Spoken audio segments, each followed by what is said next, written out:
This is a consistent debate that we have every election cycle. Is it okay to vote for a third party in a presidential election? And this is the conversation I want to bring to everyone here today on the left wing. My name is Desmond Price. I'm the host of the Independent Thought Podcast, joined by my co-hosts, John Cooper of Counterpoint Politics and Dr. Erica of Cocktails and Capitalism. And our guest for this week, who is Chuck Core from Appalachia. Let's just get right into it. Dr. Cornel West is running under the banner of the Green Party after he abandoned the banner of the People's Party. It is sending a little bit of shockwaves through the White House right now as they are afraid of this third party challenge by Dr. Cornel West. From this screenshot here from The Atlantic, it says that too little attention is being paid to this. This is said by David Axelrod, who was a former top Barack Obama strategist. Said that he gave voice to the gathering Democratic freakout when he tweeted some basic historical parallels. In 2016, the Green Party played an outsized role in tipping the election to Donald Trump, he wrote. Now with Cornel West as their likely nominee, that could easily do it again. And, one of the things that they're constantly mentioning is going back to the 2016 election, they'll show that, Jill Stein, for instance, her voting numbers were enough to kind of tip the scales to Donald Trump. It's how that they frame this conversation constantly. Like, for instance, in Michigan, we'll put this up on the screen. Trump won Michigan by 11,000 votes. But as you can see, Jill Stein took in 51,000 votes from the state of Michigan. Now, this has given a lot of pause to people, a lot of demonization going on about the Jill Stein campaign back in 2016. And it seems as though Cornel West might be leaning into the anxieties even more so this time, as he has now announced that Jill Stein is in fact his campaign manager. I did not. What? Oh, shit. Yeah. And so, of course, the members of the biggest political podcast in America, Pod Save America, they had to weigh in on this, talking about the Cornel West run. And here's a video of how they talked about people who want to vote for Dr. Cornel West. If the people who voted for Jill Stein, just Jill Stein, in Michigan, Wisconsin, and Pennsylvania had voted for Hillary instead, Donald Trump would have never become president. That's it, right? And so, I'm sure there's a lot of Cornel West fans out there. You live in a swing state, you vote for Cornel West, you're helping Trump become president. That's it.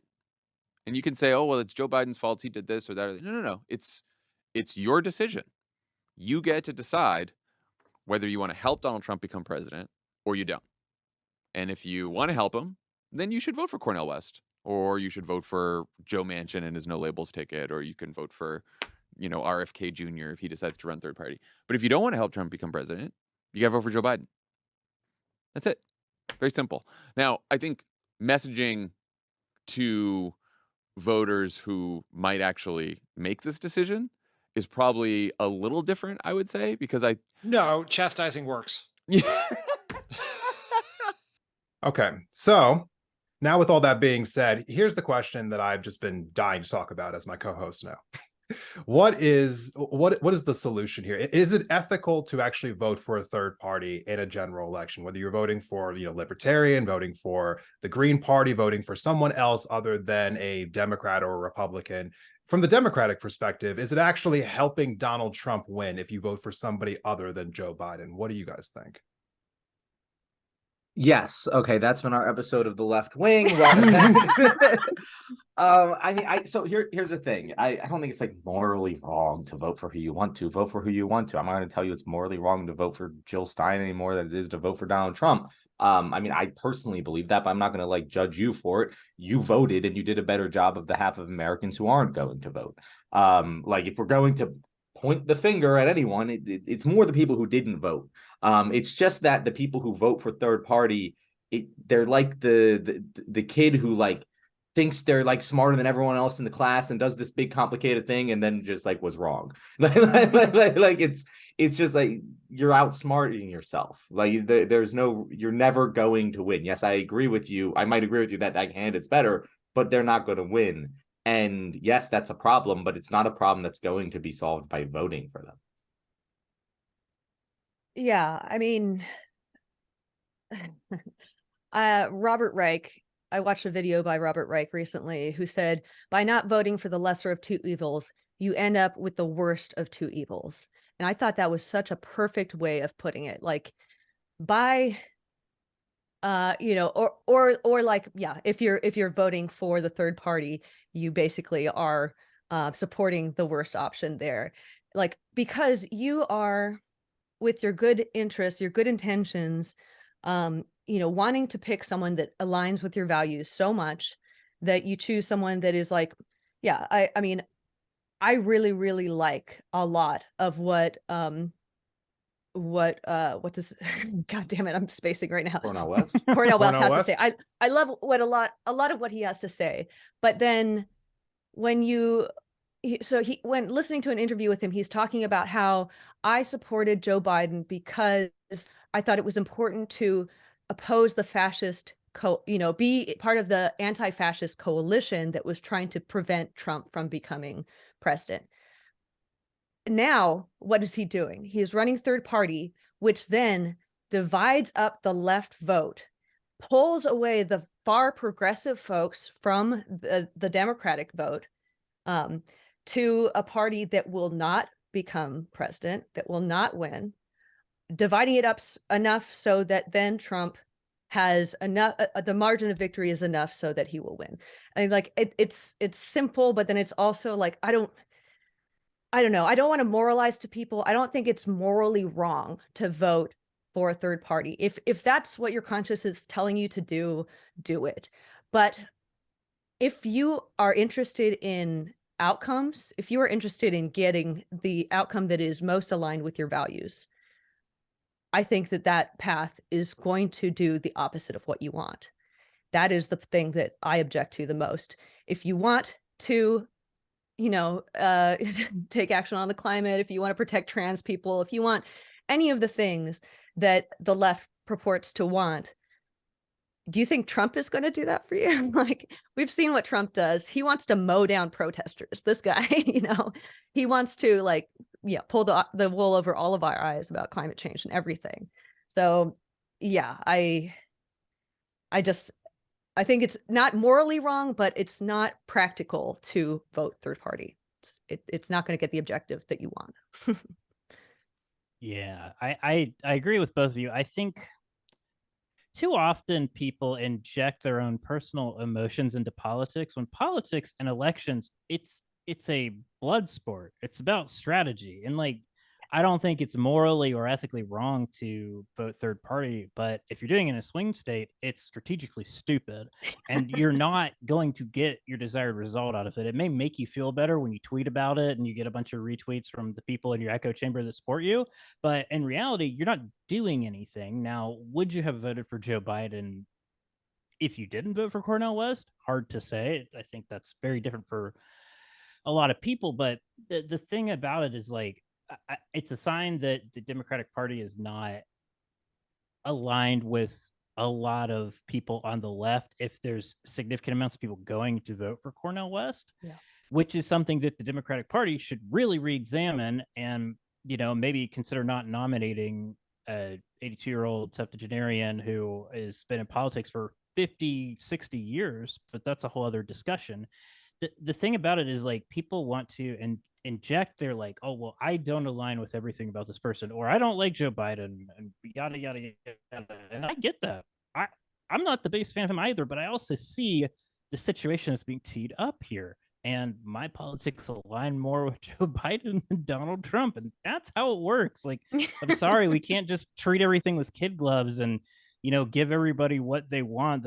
Sadly, that's not how American politics and elections work. And it would be nice to change that, but it's not going to change by your vote on that. If you really care about third party stuff, if you really care and you really want there to be a third party, start working on it at a local level where real funding, real effort is actually going to turn the dial and make a difference in some of those races.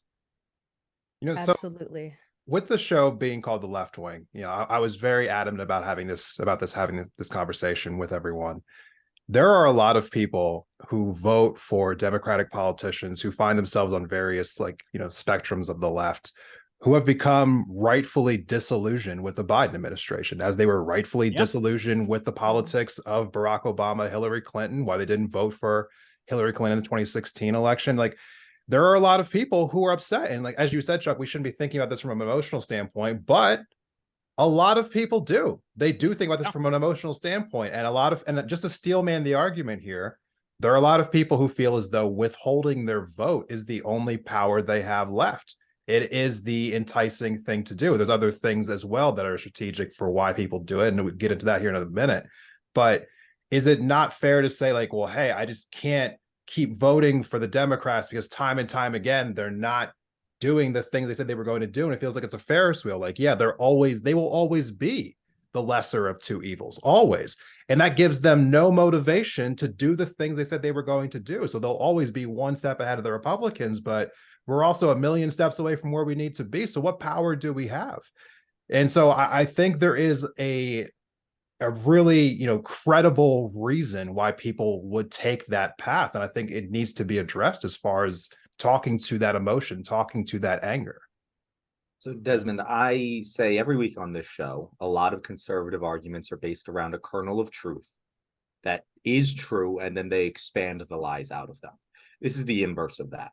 Everything you just said is true, except for one thing, which makes the entire point false. And that one thing, that one kernel that the entire thing is based on is, this is my only option for fixing this, because it is not. At the point where you are deciding to vote for president, you're going to that booth. Yeah, you're right. It's game over. That's the only way you can do it, but it's not going to work. And you're just not doing harm reduction. And there are ways to fix this problem. If we support and back candidates who open up third-party voting, if we support and back, if you organize locally and start bringing people to the polls who wouldn't have voted otherwise, that's a good way to fix things. Starting these chapters, these third-party chapters in your local elections, like you said, Chuck, and like supporting them on a local level so they can build up. That's how we fix this. Making coalitions, reaching across the aisle, because there are people on the other side of the aisle who also very much also think this is fucked up in the other direction. Like this, you can replace some tweets from people on the far, not like alt-right, far right, but like, the just people who are farther right than the GOP. You can just cross out GOP, write Dem, and it is the same exact tweet that we say that you just said about Democrats and how they're just going to ratchet theory their way into being the better choice. And we can create coalitions with people on the right who feel the same exact way and change the rules of the game so that it can be played in a way that we can win. But right now, we can't. And we'll never win the game by just trying to win it when we know we already lost. But there are ways we can work in the offseason to, get the commissioner to change the rules of how the game is played. But that doesn't mean that, yeah, you're down by 40 points with 2 seconds left to go. There's nothing you can do to win. Dunking that ball is just going to make yourself look bad at this point. Like, there's no reason to do it. Yeah. I mean, Desmond, to your point, I spent, the previous segment just ripping on Joe Biden for authorizing the Mountain Valley Pipeline, but I'm still voting for him because this is, this is politics. That's how shit works. It's you go in not really being satisfied about your choices. And I mean, it sucks, but that's the situation as we're dealt. And it's like, I'm going to take a stab at an analogy here, which is going to align kind of with what I said before, which is like, it's like wanting to drive to school. You don't want to take the bus, but your only option is your broken down car. Taking the bus is voting for Joe Biden. Trying to drive the broken down car is voting for Cornel West. If you don't put the effort in to try to fix the car over time, it's not going to go anywhere. And while you may have your pride of sitting in your own car, you're not going to get there like you would by riding the bus. And when you actually put in the effort, you can make change at a local level. I've seen it happen before. It has happened before. That's why Democratic Socialists have actually won elections at the local level. When I was in Nashville, for example, I think the first Democratic Socialist, Sean Parker, I believe is his name, won a Metro Council seat there. So those, and that's like kind of a third party, sort of not. I don't know. It depends on the jurisdiction, but that being said, like, it can happen, you can do it, but the problem is that a lot of people who are voting this way don't want to put in the effort otherwise. Voting, comparatively speaking, is a relatively low effort activity. compared to like organizing, building coalitions, that kind of thing. So that's why it's really easy to go and check a box for Cornel West versus actually like try to build up a sustainable green party in your state or in your community. So there just has to be more effort. I'm not trying to torch those people or diminish like what they believe. I think it's really important, and I think that it would be really nice to have viable other options for political parties in our country, but it's not going to happen until like more sustained organized effort happens.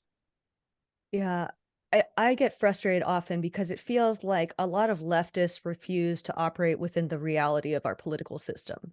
They refuse to accept the way that power works in this country, and instead they are trying to get exactly what they want, something that is in line with their identities, that makes them feel good about themselves, instead of like, this is actually going to make the difference that I want to make in the world, And that is so, so frustrating to me. I've literally been called a fascist for telling people that voting third party is helping the Trump and everything. So I have been, but what I'm trying to do, I'm not trying to talk down to anyone. I'm not trying to tell anyone that you're stupid for wanting someone that is obviously better than, Biden. Fuck Biden.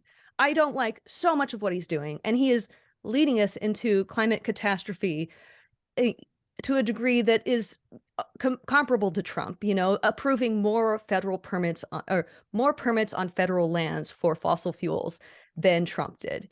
There's a lot of reason to hate him, but I'm still going to vote for him because I understand that if I vote third party or if I don't vote for him, that we are likely to have Trump in office who is going to do everything he can that is pro-corporate, that is going to, hurt, like villainize protesters, villainize people, people from across the border, villainize Black people. Like he is so bad on so many ways. He is leading us into full-blown fascism at a really, really alarming rate. And even Cornel West recognizes that. That is the part that baffles me. And instead of running within the Democratic Party where he could actually potentially be the candidate, he is, drawing votes away from the left by doing this. It's just really, really upsetting to watch it all. Like, because my producer said this line that was so good. He said, let it be written in the ashes of our world that you had the best take. Ozymandias. Ozymandias, yeah. Erica, you bring up a good point there, and I think there's a distinction to be made here between voting third party and running third party, at least like for the presidency, because voting third party, again, do what your heart, like I agree with you there. Like I think you're strategically wrong, but do what your heart desires. Cornel West deciding to run third party in this way. He could have ran as a Democrat. He could have internally pressured the party to open up the primaries and like have an actual challenge. And you can make the argument, oh, well, he wouldn't have been successful doing that, but he's not going to be fucking successful running for third party either. Like running for third party is going to boost his own image, but it's not going to help address change, and let's be honest here. I don't know if I've said this on the show before, but I think Donald Trump might accidentally end up being the best president in United States history, or the best thing to happen to United Canceled. States. I know, right? Canceled. I know. Get him off the this show. Is what we do. We do a little clickbaity intro. Now our whole audience is like, "Oh, how's he gonna justify this position?" But no, seriously, because he promised to drain the swamp, and he very well might, because they're going after him, and once Republicans take control, they're going to drain the Democrat swamp, and he might actually end up accomplishing that goal accidentally. He'll put himself in jail in the process, but what's more Trumpian than that? The second thing is that he showed me, like honestly, he showed me, and I think he showed a lot of people in this world, that you don't have to play by the rules of the GOP or the DNC, as long and the president is so powerful in this country that if you can win a primary, you can do whatever you want. Like there is, if a Donald Trump but good won the DNC primary, they could do so much good for this world. that anyone who like presents themselves as that, but chooses to run for a third party, I just don't understand them. Because if you ran in the DNC and won the primary, you would be the guy. You would shift the DNC's politics just as much as Trump shifted the GOP's politics. And to not take that bet, even if it's a small percent chance, it's still a higher chance than winning third party, which is never going to happen. You know, there is Totally. a flaw in that logic, though, which is it's an indictment on the Democratic Party again, which is the Republican Party actually has a more democratic primary system than the Democratic Party does. And the fact that the Democratic Party has these fun things called superdelegates, and each one of their votes is equivalent to like 10,000 normal people votes. Isn't it fun? Let me say here, I haven't given my answer to this question yet. Is it ethical? I think that it's a complicated question to answer, truthfully speaking, because from my personal perspective, I think that the Democratic Party does need to be pushed in some way, shape, or form in order to be better, because it has no incentive to be better. But at the same time, you can't deny the reality of our system. So if I was being asked that question, I would say it depends on what state you live in. Do you live in Pennsylvania, Wisconsin, Florida, Texas, Georgia, Arizona? Do you live in a swing state? Then I think you can't really afford to vote third party. But if you live in a solid red state, like Montana, for instance, there is no chance, and I mean no chance. I'll tell you right now, I'll bet every dollar I have in my bank account that Joe Biden will not win this state in 2024. I feel very safe with that bet. Your vote is actually kind of wasted voting for Joe Biden in a red state. You're a Democrat in Mississippi, you're a Democrat in Kentucky, you're a Democrat in Oklahoma. What's the point in voting for Joe Biden in those states? There is no point. Now, what is the point of voting for a third party if you're in those states? Well, if any particular third party member does in fact accrue 5% of the national votes, they do in fact get federal funding from the FEC for the following general election, to which third parties on a national scale can build themselves up to hopefully challenge the Democratic Party in future elections. To which I do believe there is a lot of merit in doing something like that, but this is a long-term vision. So I think it's a complicated thing. If you're in a solid red state, in some cases even solid blue states, and I think there is some merit to voting third party. But if you're in a swing state, I do think it's an overall like net negative to be voting for a third party. I do think that in this environment, you have to vote for the lesser of two evils if you're in one of those swing states. That's kind of just where I fall on that one. I think, you know, if we're talking about like ethics, what is ethical and what's the ethical course of action, I would definitely say like, if it won't align with your values to vote third party, the ethical implications of your actions. But if you want to organize to, organize your communities, if you want to really try to work to get ranked choice voting, which would solve so many of these problems, you can funnel your energy into that. And then after that, you could vote third party and it would actually matter. You might actually get the person that you're voting for as president. That would be amazing. So you can pour your energy into those efforts if you really, really want to vote third party. I mean, and also look at the LGBTQ movement. Like, that was not part of the Democratic establishment a few decades ago. That was not at all. But because people worked with the establishment to normalize these things, to make them mainstream, now it is a normal democratic value to try to advocate for people, LGBTQ folks, for trans folks. Like, that is, the Overton window has been shifted because people were advocating within the existing system, not saying, hey, I'm going to go do my own thing over here because actually I can do it completely purely with my values. And it's, I feel really good about myself. But yeah, there is so much action that you can engage in if you actually want to affect change here that is not voting third party. I mean, I would faster advise that you go and engage in direct action against fossil fuel projects, fuck up some pipelines, do some shit that is going to like actually make a difference, that is in line with your values, put yourself on the line in a bigger way that isn't just voting for something that is going to help Trump win. Like there's so much you can do. And it's not just that I'm like standing for Biden, because I don't like Biden again.